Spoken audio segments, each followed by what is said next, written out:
ಪುಟ್ಟಪರ್ತಿ ಸಾಯಿಬಾಬಾ ದಕ್ಷಿಣ ಭಾರತದಲ್ಲೇ ಈ ಹೆಸರನ್ನ ಕೇಳದ ವ್ಯಕ್ತಿ ಇರಲ್ಲ. ಮುಖ್ಯವಾಗಿ ಆಂಧ್ರ ಮತ್ತು ತೆಲಂಗಾಣ ರಾಜ್ಯಗಳಲ್ಲಿ ಶಿರಡಿಯ ಅವತಾರ ಪುರುಷನಾಗಿ ಇವರನ್ನ ಭಾವಿಸಲಾಗುತ್ತೆ. ಸೊ ಇವತ್ತು ನಾವು ಈ ವಿಡಿಯೋದಲ್ಲಿ ನಿಜಕ್ಕೂ ಈ ಪುಟ್ಟಪರ್ತಿ ಸಾಯಿಬಾಬಾ ಯಾರು, ನಿಜವಾಗ್ಲೂ ಇವರು ಶಿರಡಿ ಸಾಯಿಬಾಬಾರವರ ಮತ್ತೊಂದು ಅವತಾರವೇನಾ, ಇವರಿಗೆ ಆ ಹೆಸರು ಹೇಗೆ ಬಂತು, ಇವರು ಪ್ರಜೆಗಳಿಗೆ ಎಂತಹ ಸೇವೆಗಳನ್ನ ಮಾಡಿದ್ದಾರೆ, ಇವರು ತಮ್ಮನ್ನ ತಾವು ದೇವರೆಂದು ಪ್ರಕಟಿಸಿಕೊಂಡಿದ್ದಾರೆ, ಹಾಗಾದ್ರೆ ಇದರಲ್ಲಿ ನಿಜ ಎಷ್ಟಿದೆ? ಇಂತಹ ಬಹಳಷ್ಟು ಆಸಕ್ತಿಕರವಾದ ವಿಷಯಗಳ ಬಗ್ಗೆ ಇವತ್ತು ನಾವು ಈ ವಿಡಿಯೋದಲ್ಲಿ ತಿಳಿದುಕೊಳ್ಳೋಣ. ಆದ್ರಿಂದ ವಿಡಿಯೋ ತುಂಬಾ ಇಂಟ್ರೆಸ್ಟಿಂಗ್ ಅಂಡ್ ಇನ್ಫಾರ್ಮೇಟಿವ್ ಆಗಿರುತ್ತೆ. ಮಿಸ್ ಮಾಡದೆ ಕೊನೆವರೆಗೂ ನೋಡಿ. ಹಾಗೆ ವಿಡಿಯೋ ಇಷ್ಟವಾದ್ರೆ ತಪ್ಪದೆ ವಿಡಿಯೋಗೆ ಒಂದು ಲೈಕ್ ಕೊಟ್ಟು ನಮ್ಮನ್ನ ಸಪೋರ್ಟ್ ಮಾಡೋದನ್ನ ನಮ್ಮ ಹತ್ರ ಮರಿಬೇಡಿ. ಸೊ ಲೇಟ್ ಮಾಡದೆ let's get it the video. So ಮೊದಲನೇದಾಗಿ ಪ್ರಜೆಗಳು ಪುಟ್ಟಪರ್ತಿ ಸಾಯಿಬಾಬಾ ಎಂದು ಕರೆಯುವ ಇವರ ನಿಜವಾದ ಹೆಸರು ಸತ್ಯನಾರಾಯಣ ರಾಜು. ಇವರು ಆಂಧ್ರ ಪ್ರದೇಶದ ಅನಂತಪುರ ಜಿಲ್ಲೆಯ ಗೊಲ್ಲಪಲ್ಲಿ ಎಂಬ ಗ್ರಾಮದಲ್ಲಿ ಪೆದ್ದ ವೆಂಕಮರಾಜು ಮತ್ತು ಈಶ್ವರಮ್ಮ ದಂಪತಿಗಳಿಗೆ ಜನಿಸ್ತಾರೆ. ಪ್ರಸ್ತುತ ಈ ಗೊಲ್ಲಪಲ್ಲಿ ಗ್ರಾಮವನ್ನ ಪುಟ್ಟಪರ್ತಿ ಎಂದು ಕರೆಯಲಾಗ್ತಾ ಇದೆ. ವೆಂಕಮರಾಜು ಮತ್ತು ಈಶ್ವರಮ್ಮ ದಂಪತಿಗಳಿಗೆ ಟೋಟಲ್ 5 ಜನ ಸಂತಾನ. ಇವರಲ್ಲಿ 4ನೇ ಸಂತಾನವೇ ಸತ್ಯನಾರಾಯಣ ರಾಜು. ಇವರು ಹುಟ್ಟಿದಾಗಿನಿಂದಲೇ ಬಡ ಕುಟುಂಬದಲ್ಲಿ ಜನಿಸ್ತಾರೆ. ಇವರ ಜನನದ ಹಿಂದೆ ಒಂದು ಚಿಕ್ಕ ಆಸಕ್ತಿಕರವಾದ ಕತೆ ಕೂಡ ಇದೆ ಎಂದು ಹೇಳಲಾಗುತ್ತೆ. ಅದೇನೆಂದ್ರೆ ವೆಂಕಮರಾಜು ಮತ್ತು ಈಶ್ವರಮ್ಮ ದಂಪತಿಗಳು ಸತ್ಯನಾರಾಯಣ ವ್ರತವನ್ನ ಮಾಡೋದ್ರಿಂದಲೇ ಇವರು ಹುಟ್ಟಿದ್ದಾರೆ ಎಂದು, ಅದಕ್ಕಾಗಿಯೇ ಇವರ ಹೆಸರನ್ನ ಸತ್ಯನಾರಾಯಣ ರಾಜು ಎಂದು ಇಡಲಾಗಿದೆ ಎಂದು ಹೇಳಲಾಗುತ್ತೆ. ಅದೇ ರೀತಿ ಪ್ರೊಫೆಸರ್ ನಾರಾಯಣ್ ಕಸ್ತೂರಿ ಬರೆದಿರುವ ಪುಸ್ತಕದ ಪ್ರಕಾರ ವೆಂಕಮರಾಜು ಮತ್ತು ಈಶ್ವರಮ್ಮ ದಂಪತಿಗಳು ಮನೆಯಲ್ಲಿ ವ್ರತ ಮಾಡಿಕೊಂಡ ನಂತರ ಈಶ್ವರಮ್ಮರವರಿಗೆ ನೀಲಿ ಬಣ್ಣದಲ್ಲಿ ಒಂದು ಬೆಳಕು ಅವರಲ್ಲಿ ಲೀನವಾಗಿರುವ ಹಾಗೆ ಕಾಣಿಸಿಕೊಂಡಿದೆಯಂತೆ. ಅದಾದ ನಂತರವೇ ಅವರು ಗರ್ಭ ಧರಿಸ್ತಾರಂತೆ. ಮಗು ಹುಟ್ಟಿದ ನಂತರ ಆ ಮಗುವಿನ ಪಕ್ಕದಲ್ಲಿ ಒಂದು ನಾಗರ ಹಾವು ಕೂಡ ಕಾಣಿಸಿಕೊಂಡಿದೆಯಂತೆ. ಇದೇ ಕಾರಣದಿಂದ ಅವರನ್ನ ಎಲ್ಲರೂ ಕೂಡ ನಾಗರಾಜನೆಂದು ಭಾವಿಸಲಾಗುತ್ತೆ ಎಂದು ಆ ಪುಸ್ತಕದಲ್ಲಿ ಬರೆಯಲಾಗಿದೆ. ಈ ರೀತಿ ಇನ್ನೂ ಕೆಲವು ಕಥೆಗಳು ಇವರ ಜನನದ ಬಗ್ಗೆ ಹೇಳುತ್ತವೆ. ಇವರ ಬಾಲ್ಯ ಜೀವನದ ವಿಷಯಕ್ಕೆ ಬಂದ್ರೆ ಇವರು ಬುಕ್ಕಪಟ್ನಂ ಎಂಬ ಗ್ರಾಮದಲ್ಲಿ ಪ್ರಾಥಮಿಕ ಶಿಕ್ಷಣವನ್ನು ಮುಗಿಸ್ತಾರೆ. ಇವರಿಗೆ ಚಿಕ್ಕ ವಯಸ್ಸಿನಿಂದಲೇ ಸಂಗೀತ, ನಾಟಕ, ಕವಿತೆಗಳು ಮತ್ತು ನಟನೆಗಳಂತಹ ಅನೇಕ ಅಂಶಗಳ ಮೇಲೆ ಇಷ್ಟ ಏರ್ಪಡುತ್ತೆ. ಇವರು ವಿದ್ಯಾಭ್ಯಾಸ ಮಾಡ್ತಾ ಇರುವ ಸಮಯದಲ್ಲಿ ಅವರಿಗೆ ಒಂದು ಚೇಳು ಕಚ್ಚುತ್ತಂತೆ. ಕಚ್ಚಿದ ತಕ್ಷಣ ಅವರ ಪ್ರವರ್ತನೆಯಲ್ಲಿ ಸಡನ್ ಆಗಿ ಚೇಂಜಸ್ ಕಾಣಿಸಿಕೊಂಡಿದೆ ಎಂದು ಎಲ್ಲರೂ ಹೇಳ್ತಾ ಇರ್ತಾರೆ. ಅವರು ಹೇಗೆ ಪ್ರವರ್ತಿಸ್ತಾ ಇದ್ರು ಅಂದ್ರೆ ಸಮಾಧಿಯಲ್ಲಿ ಕುಳಿತುಕೊಂಡಿರುವ ಹಾಗೆ ಇರ್ತಿದ್ರಂತೆ. ಅಷ್ಟೇ ಅಲ್ಲ, ಪುರಾತನ ಶ್ಲೋಕಗಳನ್ನು ಕೂಡ ಹೇಳ್ತಾ ಇದ್ರಂತೆ. ಊಟವನ್ನು ಕೂಡ ಸರಿಯಾಗಿ ಮಾಡ್ತಾ ಇರ್ಲಿಲ್ವಂತೆ. ಈ ರೀತಿ ಇದ್ದಾಗ 1940ರಲ್ಲಿ ಇವರು ಶಿರಡಿ ಸಾಯಿಬಾಬಾರವರ ಫಕೀರ ಅವತಾರವೆಂದು ಅವರೇ ಪ್ರಕಟಿಸಿಕೊಂಡು ಬಿಡ್ತಾರೆ. ಅದೇ ಹೆಸರನ್ನೇ ತಾವು ಕೂಡ ಇಟ್ಟುಕೊಳ್ತಾರೆ. ನೆಕ್ಸ್ಟ್ ಅದೇ ವರ್ಷದಲ್ಲಿ ಅಂದ್ರೆ 1940 ಅಕ್ಟೋಬರ್ 20ರಂದು ನನ್ನನ್ನ ಭಕ್ತರು ಕರೀತಿದ್ದಾರೆ, ನನಗೆ ಬಹಳಷ್ಟು ಕೆಲಸಗಳಿವೆ ಎಂದು ಎಲ್ರಿಗೂ ಹೇಳಿ ಊರಿನ ಗಡಿ ಭಾಗವನ್ನ ದಾಟಿ ಹೋಗಿ ಬಿಡ್ತಾರಂತೆ. ನಂತರ 3 ವರ್ಷಗಳವರೆಗೆ ಹತ್ತಿರದಲ್ಲೇ ಒಂದು ತೋಟದಲ್ಲಿ ಒಂದು ಮರದ ಕೆಳಗಡೆ ಕುಳಿತುಕೊಂಡು ಅಲ್ಲೇ ತಮ್ಮ ಜೀವನವನ್ನ ಕಳೀತಾ ಇದ್ರಂತೆ. ಆ ಸಮಯದಲ್ಲೇ ಅವರ ಹತ್ರ ನಿಧಾನವಾಗಿ ಪ್ರಜೆಗಳು ಬರೋಕೆ ಶುರು ಮಾಡ್ತಾರೆ. ಈ ರೀತಿ ತಮ್ಮ ಹತ್ತಿರ ಬಂದಿರುವ ಪ್ರಜೆಗಳ ಜೊತೆ ಭಜನೆಗಳನ್ನ ಮಾಡಿಸ್ತಾ ಇದ್ರಂತೆ. ಅಷ್ಟೇ ಅಲ್ಲ, ಪ್ರಜೆಗಳ ಜೊತೆ ಅವರು ಪ್ರಸ್ತುತ ಕಾಲದ ಸಾಯಿಬಾಬಾ ಎಂದು ಕೂಡ ಹೇಳ್ತಾ ಇದ್ರಂತೆ. ಆಗಿನಿಂದಲೇ ಅವರನ್ನ ಸಾಯಿಬಾಬಾ ಎಂದು ಪ್ರಜೆಗಳು ಕರೆಯಲು ಶುರು ಮಾಡ್ತಾರೆ.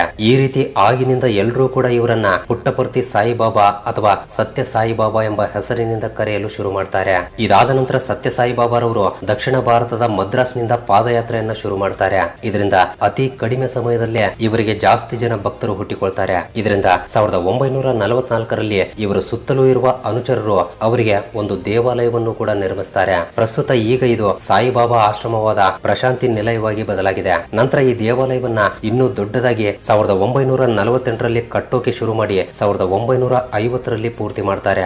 ಈ ರೀತಿ ನಿಧಾನವಾಗಿ ಇವರ ಹೆಸರು ದೇಶ ಪೂರ್ತಿ ವ್ಯಾಪಿಸೋದ್ರಿಂದ ಭಕ್ತರ ಸಂಖ್ಯೆ ಕೂಡ ವಿಪರೀತವಾಗಿ ಬೆಳೆಯುತ್ತೆ.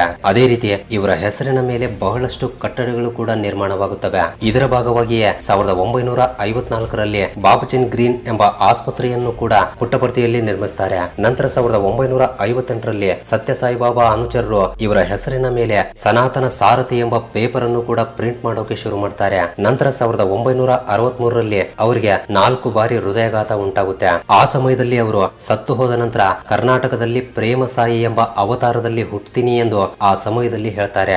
ಆದ್ರೆ ಈ ಹೃದಯಾಘಾತದ ನಂತರ ಅವರು ಮತ್ತೆ ಗುಣಮುಖರಾಗ್ತಾರೆ. ನಂತರ ಅದೇ ವರ್ಷ ಅಂದ್ರೆ 1963ರಲ್ಲಿ ಇವರು ಹೇಳುವ ಪ್ರವಚನಗಳಲ್ಲಿ ತಮ್ಮನ್ನ ತಾವು ಶಿವನ ಶಕ್ತಿಯ ಅವತಾರವೆಂದು ಪ್ರಕಟಿಸಿಕೊಳ್ತಾರೆ. ನಂತರ 1968 ಜೂನ್ 29ರಂದು ಇವರು ಮೊದಲ ಬಾರಿ ವಿದೇಶಕ್ಕೆ ಹೋಗ್ತಾರೆ. ಉಗಾಂಡ ಮತ್ತು ನೈರೋಬಿಗಳಂತ ಮುಂತಾದಂತಹ ದೇಶಗಳಿಗೆ ಭೇಟಿ ನೀಡ್ತಾರೆ. ಇದಾದ ನಂತರ ಅವರು ಹುಟ್ಟಿದ ಗೊಲ್ಲಪಲ್ಲಿ ಗ್ರಾಮಕ್ಕೆ ಬಂದು ಸೆಟಲ್ ಆಗ್ತಾರೆ. ಇವರಿಗಿರುವ ಕ್ರೇಜ್ ಕಾರಣದಿಂದ ಭಕ್ತರು ಈ ಗ್ರಾಮವನ್ನ ಪುಟ್ಟಪರ್ತಿ ಎಂಬ ಹೆಸರಿನಿಂದ ಕರೆಯೋಕೆ ಶುರು ಮಾಡ್ತಾರೆ. ಒಂದು ಸಮಯದಲ್ಲಿ ಚಿಕ್ಕ ಗ್ರಾಮವಾಗಿರುವ ಈ ಪ್ರದೇಶ ಪ್ರಸ್ತುತ ಬಹಳಷ್ಟು ಅಭಿವೃದ್ಧಿಯನ್ನ ಸಾಧಿಸಿದೆ.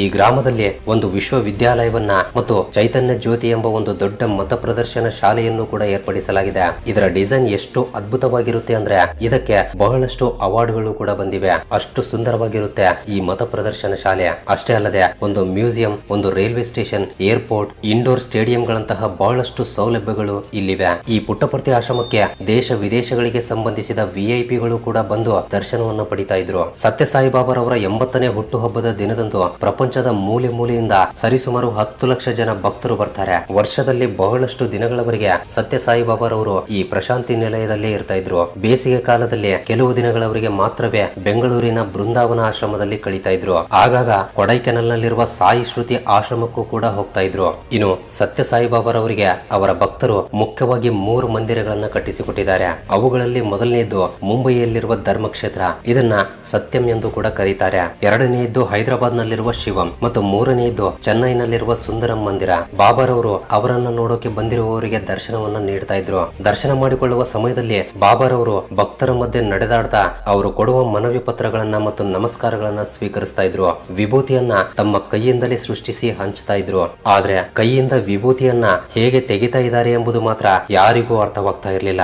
ಅದು ಒಂದು ಮಿಸ್ಟರಿಯಾಗಿಯೇ ಉಳಿದು ಹೋಗಿದೆ. ಪುಟ್ಟಪರ್ತಿ ಸಾಯಿಬಾಬಾರವರ ಭಕ್ತರಲ್ಲಿ ವಿಐಪಿಗಳು ಕೂಡ ಇದ್ದಾರೆ. ಪ್ರಧಾನಮಂತ್ರಿಗಳು, ರಾಷ್ಟ್ರಪತಿಗಳು, ಪ್ರಧಾನ ನ್ಯಾಯಮೂರ್ತಿಗಳು, ಅನೇಕ ಪೊಲಿಟಿಷಿಯನ್ಗಳು, ಸಿನಿಮಾ ಮತ್ತು ಕ್ರೀಡಾ ತಾರೆಗಳು ಕೂಡ ಅವರ ಭಕ್ತರೇ. ಅಟಲ್ ಬಿಹಾರಿ ವಾಜಪೇಯಿ, ನರೇಂದ್ರ ಮೋದಿ, ಅಬ್ದುಲ್ ಕಲಾಂ, ಬಾಲಿವುಡ್ ನಲ್ಲಿರುವ ಅಗ್ರ ನಾಯಕರು ಮತ್ತು ಸಚಿನ್ ತೆಂಡೂಲ್ಕರ್ ರಂತಹ ದೊಡ್ಡ ದೊಡ್ಡ ವ್ಯಕ್ತಿಗಳು ಕೂಡ ಇವರ ಹತ್ರ ಬಂದು ದರ್ಶನವನ್ನ ಪಡಿತಾ ಇದ್ರು. ಅದೇ ರೀತಿ ಸತ್ಯ ಸಾಯಿ ಟ್ರಸ್ಟ್ ಗೆ ಕೋಟ್ಯಾಂತರ ರೂಪಾಯಿಗಳಷ್ಟು ದಾನ ಪ್ರಪಂಚದ ಮೂಲೆ ಮೂಲೆಯಿಂದ ಬರ್ತಾ ಇತ್ತು.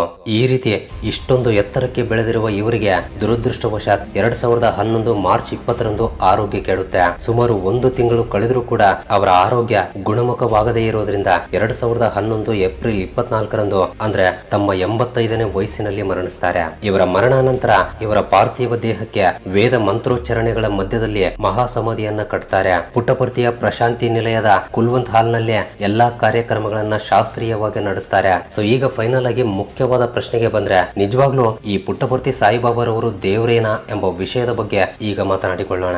ಸತ್ಯ ಸಾಯಿಬಾಬಾರವರ ಕಾರಣದಿಂದ ಪುಟ್ಟಪರ್ತಿಯ ರೂಪುರೇಖೆಗಳೇ ಬದಲಾಗಿ ಬಿಟ್ಟಿವೆ. ಆಂಧ್ರ ಪ್ರದೇಶದಲ್ಲಿ ಒಂದು ಪ್ರಸಿದ್ಧ ಪುಣ್ಯಕ್ಷೇತ್ರವಾಗಿ ಈ ಪುಟ್ಟಪರ್ತಿಗೆ ಹೆಸರು ಬಂದಿದೆ. ಸತ್ಯ ಸಾಯಿಬಾಬಾರವರ ಹೆಸರಿನ ಮೇಲೆ ಬಹಳಷ್ಟು ಶಾಲೆಗಳು, ಕಾಲೇಜುಗಳು, ಆಸ್ಪತ್ರೆಗಳು, ಮೆಡಿಕಲ್ ಕಾಲೇಜುಗಳು, ಮಹಿಳಾ ಸಂರಕ್ಷಣಾ ಕೇಂದ್ರಗಳು, ಅನಾಥಾಶ್ರಮಗಳು, ಸೇವಾ ಕೇಂದ್ರಗಳು, ಈ ರೀತಿ ಬಹಳಷ್ಟು ಸಂಸ್ಥೆಗಳು ಏರ್ಪಟ್ಟು ಸೇವೆಗಳನ್ನ ಮಾಡ್ತಾ ಇವೆ. ಪುಟ್ಟಪರ್ತಿಯಲ್ಲಿ ಅಷ್ಟೇ ಅಲ್ಲದೆ ಬಹಳಷ್ಟು ನಗರಗಳಲ್ಲಿ ಸತ್ಯ ಸಾಯಿಬಾಬಾರವರ ಟ್ರಸ್ಟ್ ಅಡಿಯಲ್ಲಿ ನಡೆಯುವ ಬಹಳಷ್ಟು ಸೇವಾ ಸಂಸ್ಥೆಗಳು ಬಹಳಷ್ಟು ಒಳ್ಳೊಳ್ಳೆ ಯೋಜನೆಗಳನ್ನ ಪ್ರಜೆಗಳಿಗೆ ನೀಡ್ತಾ ಇದ್ದಾರೆ. ಬಹಳಷ್ಟು ದೇವಾಲಯಗಳನ್ನ ಕಟ್ಟಿಸಿಕೊಟ್ಟಿದ್ದಾರೆ. 2001ರಲ್ಲಿ ಪುಟ್ಟಪರ್ತಿ ಸೂಪರ್ ಸ್ಪೆಷಾಲಿಟಿ ಹಾಸ್ಪಿಟಲ್ ಅನ್ನು ಕೂಡ ನಿರ್ಮಿಸ್ತಾರೆ. ಪ್ರಪಂಚ ಪೂರ್ತಿ ಕೋಟ್ಯಾಂತರ ಜನ ಭಕ್ತರನ್ನು ಸಂಪಾದಿಸಿಕೊಳ್ತಾರೆ. ಸಾವಿರಾರು ಸೇವಾ ಕೇಂದ್ರಗಳನ್ನ ಏರ್ಪಡಿಸಿದ್ದಾರೆ. ಪ್ರಜೆಗಳಿಗೆ ನೀರಿನ ಸೌಕರ್ಯವನ್ನ ಕಲ್ಪಿಸಿಕೊಟ್ಟಿದ್ದಾರೆ. ಆದ್ರೆ ತಮ್ಮನ್ನ ತಾವು ದೇವರೆಂದು ಹೇಳಿಕೊಂಡು ಪ್ರಜೆಗಳನ್ನ ಮೋಸ ಮಾಡ್ತಿದ್ದಾರೆ ಎಂಬ ಬಹಳಷ್ಟು ಆರೋಪಗಳು ಕೂಡ ಇವರ ಮೇಲೆ ಬಂದಿವೆ. ಆದ್ರೆ ಯಾವುದನ್ನು ಕೂಡ ಕೇರ್ ಮಾಡದೆ ಪ್ರಜೆಗಳಿಗೆ ತಮ್ಮಿಂದ ಆದಷ್ಟು ಸೇವೆಗಳನ್ನ ಮಾಡಿದ್ದಾರೆ. ಅವರ ಅವಶ್ಯಕತೆಗಳನ್ನ ತೀರಿಸಿದ್ದಾರೆ. ಆ ಗ್ರಾಮದಲ್ಲಿ ಪ್ರಜೆಗಳಿಗೆ ಯಾವುದೇ ರೀತಿಯ ತೊಂದರೆಗಳಿಲ್ಲದೆ ಅನೇಕ ವಸತಿಗಳನ್ನ ಕಲ್ಪಿಸಿಕೊಟ್ಟಿದ್ದಾರೆ. ಯಾವತ್ತೂ ಕೂಡ ಸೇವಾ ಕಾರ್ಯಕ್ರಮಗಳನ್ನ ನಿಲ್ಲಿಸ್ತಾ ಇರಲಿಲ್ಲ. ಅದಕ್ಕಾಗಿಯೇ ಪ್ರಜೆಗಳು ಇವರನ್ನ ದೇವರಂತೆ ನೋಡ್ತಾ ಇದ್ರು. ಆದ್ರೆ ಕೆಲವು ಜನ ಶಾಸ್ತ್ರಜ್ಞರು ಮತ್ತು ವಿಜ್ಞಾನಿಗಳು ಇವರ ಬಗ್ಗೆ ಸ್ಟಡಿ ಮಾಡೋಕೆ ಶುರು ಮಾಡ್ತಾರೆ. ಬಾಬಾರವರು ಕೈಯಿಂದ ವಿಭೂತಿಯನ್ನ ತೆಗೆದು ಪ್ರಜೆಗಳಿಗೆ ಕೊಡ್ತಾ ಇರುವುದು, ಅದೇ ರೀತಿ ಇವರ ಫೋಟೋವನ್ನ ಇಟ್ಟುಕೊಂಡಿರುವ ಮನೆಗಳಲ್ಲಿ ಕೆಲವು ಅದ್ಭುತಗಳು ನಡೀತಾ ಇವೆ ಎಂದು ಪ್ರಚಾರವಾಗ್ತಾ ಇರುವುದು, ಈ ರೀತಿ ಇಂತಹ ವಿಷಯಗಳನ್ನೆಲ್ಲ ನೋಡಿ ಶಾಸ್ತ್ರಜ್ಞರು ತಮ್ಮ ಪರಿಶೋಧನೆಗಳನ್ನ ಶುರು ಮಾಡ್ತಾರೆ. ನಂತರ 1976 ಏಪ್ರಿಲ್ ತಿಂಗಳಲ್ಲಿ ಬೆಂಗಳೂರು ವಿಶ್ವವಿದ್ಯಾಲಯದ ಆಗಿನ ವೈಸ್ ಕೌನ್ಸಿಲರ್ ಆಗಿರುವ ಭೌತಿಕ ಶಾಸ್ತ್ರಜ್ಞ ಮತ್ತು ವಿಚಾರವಾದಿಯಾಗಿರುವ ಡಾಕ್ಟರ್ ಎಚ್ ನರಸಿಂಹಯ್ಯರವರು ಮೂಢನಂಬಿಕೆಗಳನ್ನ ಮತ್ತು ಮಹಿಮೆಗಳನ್ನ ವಿಚಾರಬದ್ಧವಾಗಿ ಪರಿಶೋಧಿಸುವ ಸಂಸ್ಥೆಯನ್ನ ಸ್ಥಾಪಿಸ್ತಾರೆ. ಬಾಬಾರವರು ತಮ್ಮ ಮಹಿಮೆಗಳನ್ನ ಭಕ್ತರಿಗೆ ತೋರಿಸಿದಂತೆ ಅಲ್ಲದೆ ಪ್ರಯೋಗ ಮಾಡಿ ತೋರಿಸಬೇಕು ಎಂದು ಈ ಕಮಿಟಿ ಬಹಳಷ್ಟು ಬಾರಿ ಕೇಳಿದ್ರು ಕೂಡ ಅದಕ್ಕೆ ಅವರು ಒಪ್ಪುಗೊಳ್ಳಲ್ಲ. ನಂತರ ಆ ಕಮಿಟಿಯ ಪ್ರಯತ್ನಗಳು ಮಧ್ಯದಲ್ಲೇ ನಿಂತು ಬಿಡುತ್ತವೆ. ಈ ಎಲ್ಲಾ ವಿಷಯಗಳು ಕೂಡ ನ್ಯೂಸ್ ಪೇಪರ್ ಗಳಲ್ಲಿ ಬಂದಿವೆ. ಇವುಗಳಲ್ಲಿ ಕೆಲವು ವಿವಾದಗಳಿಗೂ ಕೂಡ ದಾರಿ ಮಾಡಿಕೊಟ್ಟಿವೆ. ನಂತರ ನರಸಿಂಹಯ್ಯರವರು ಸ್ಥಾಪಿಸಿರುವ ಕಮಿಟಿ 1977ರಲ್ಲಿ ರದ್ದಾಗುತ್ತೆ. ನಂತರ 1992ರಲ್ಲಿ ಕೆನಡಾ ದೇಶದ ಡೇಲ್ ಬೇರ್ಸ್ಟಿನ್ ಮಾಡಿರುವ ಅಧ್ಯಯನದ ಮೂಲಕ ಬಾಬರ್ ಅವರಿಗೆ ಅತೀಂದ್ರಿಯ ಶಕ್ತಿಗಳು ಇವೆ ಎಂಬ ವಿಷಯದಲ್ಲಿ ವಾಸ್ತವ ಇಲ್ಲ ಎಂದು ಹೇಳುತ್ತೆ. ಈ ವಿಷಯವನ್ನ ಅಲೆಕ್ಸಾಂಡರ್ ನಾಗೆಲ್ 1994ರಲ್ಲಿ ಒಂದು ಪುಸ್ತಕದಲ್ಲಿ ಬರೀತಾರೆ. ನಂತರ ಬಾಬರ್ ಅವರ ಮಹಿಮೆಗಳ ಮೇಲೆ ಪರಿಶೋಧನೆಗಳನ್ನ ಮಾಡಿದ್ರೂ ಕೂಡ ಯಾವುದೇ ರೀತಿಯ ಆಧಾರಗಳನ್ನ ಶೇಖರಿಸೋಕಾಗಲ್ಲ. ನಂತರ ಡಿಸೆಂಬರ್ ತಿಂಗಳು 2000 ಇಸ್ವಿಯಲ್ಲಿ ಇಂಡಿಯಾ ಟುಡೇ ಪತ್ರಿಕೆಯಲ್ಲಿ ಮೆಜಿಷಿಯನ್ ಆಗಿರುವ PC ಸೋರ್ಕರ್ ಜೂನಿಯರ್ ಬಾಬರ್ ಅವರು ಮಾಡೋದೆಲ್ಲವೂ ಕೂಡ ಮೋಸ ಎಂದು ಆರೋಪಣೆ ಮಾಡ್ತಾರೆ. ಬಂಗಾರದ ವಸ್ತುಗಳನ್ನ ಸೃಷ್ಟಿಸುತ್ತಿರುವ ಹಾಗೆ ಹೇಳಿಕೊಂಡಿರುವ ಬಾಬರ್ ಅವರ ಮೇಲೆ ಗೋಲ್ಡ್ ಕಂಟ್ರೋಲ್ ಕಾನೂನನ್ನ ಉಲ್ಲಂಘಿಸುತ್ತಿದ್ದಾರೆ ಎಂದು ಆರೋಪಣೆ ಮಾಡ್ತಾ 1986ರಲ್ಲಿ ಕೋರ್ಟ್ ನಲ್ಲಿ ಪಿಟಿಷನ್ ಕೂಡ ದಾಖಲಾಗುತ್ತೆ. ನಂತರ ಈ ಕೇಸನ್ನ ಕ್ಲೋಸ್ ಮಾಡಿ ಬಿಡ್ತಾರೆ. ನಂತರ 1971ರಲ್ಲಿ ಸತ್ಯ ಸಾಯಿಬಾಬರ್ ಅವರು ವಾಲ್ಟರ್ ಕೋವನ್ ಎಂಬ ವ್ಯಕ್ತಿಯನ್ನ ಬದುಕಿಸಿದ್ದಾರೆ ಎಂಬ ಕತೆ ಕೂಡ ಇದೆ. ಇದರ ಮೇಲೆ ನಂಬಿಕೆ ಇಲ್ಲ ಎಂದು ಬ್ರಿಟಿಷ್ ಜರ್ನಲಿಸ್ಟ್ ಆಗಿರುವ ಮಿಕ್ ಬ್ರೌನ್ 1998ರಲ್ಲಿ ದ ಸ್ಪಿರಿಚುವಲ್ ಟೂರಿಸ್ಟ್ ಎಂಬ ಪುಸ್ತಕದಲ್ಲಿ ಹೇಳಿದ್ದಾನೆ. ಲಂಡನ್ ನಲ್ಲಿ ಬಾಬರ್ ಅವರ ಫೋಟೋದಿಂದ ವಿಭೂತಿ ಬೀಳ್ತಾ ಇರುವುದು ಕೂಡ ಅದೇ ಪುಸ್ತಕದಲ್ಲಿ ಬರೆಯಲಾಗಿದೆ. ಬಾಬರ್ ಅವರು ಭವಿಷ್ಯತ್ತಿನ ಬಗ್ಗೆ ಹೇಳಿರುವ ವಿಷಯಗಳಿಗೆ ಮತ್ತು ನಡೆದಿರುವ ವಿಷಯಗಳಿಗೆ ಸಂಬಂಧವೇ ಇಲ್ಲ ಎಂದು ಅದರಲ್ಲಿ ಬರೆದಿದ್ದಾರೆ. ಉದಾಹರಣೆಗೆ ಅಕ್ಟೋಬರ್ 2007ರಲ್ಲಿ ಸತ್ಯ ಸಾಯಿಬಾಬರ್ ಅವರು ಚಂದ್ರನಲ್ಲಿ ವಿಶ್ವರೂಪವನ್ನು ತೋರಿಸ್ತೀನಿ ಎಂದು ಹೇಳ್ತಾರೆ. ಆ ಸಮಯದಲ್ಲಿ ಸಾವಿರಾರು ಜನ ಭಕ್ತರು ಆ ದೃಶ್ಯ ಕಾಣುತ್ತೆ ಎಂದು ಆಶ್ರಮದಲ್ಲಿ ಬಹಳಷ್ಟು ಸಮಯ ವೇಟ್ ಮಾಡ್ತಾರೆ. ಆದ್ರೆ ಅಂತಹ ವಿಷಯ ಯಾವುದು ಕೂಡ ಅಲ್ಲಿ ನಡೆಯಲ್ಲ. ಇದರಿಂದ ಬಾಬರ್ ಅವರು ಕೂಡ 1 ಗಂಟೆಯವರೆಗೆ ವೇಟ್ ಮಾಡಿ ತಿರುಗಿ ತಮ್ಮ ನಿವಾಸಕ್ಕೆ ಹೋಗಿ ಬಿಡ್ತಾರೆ.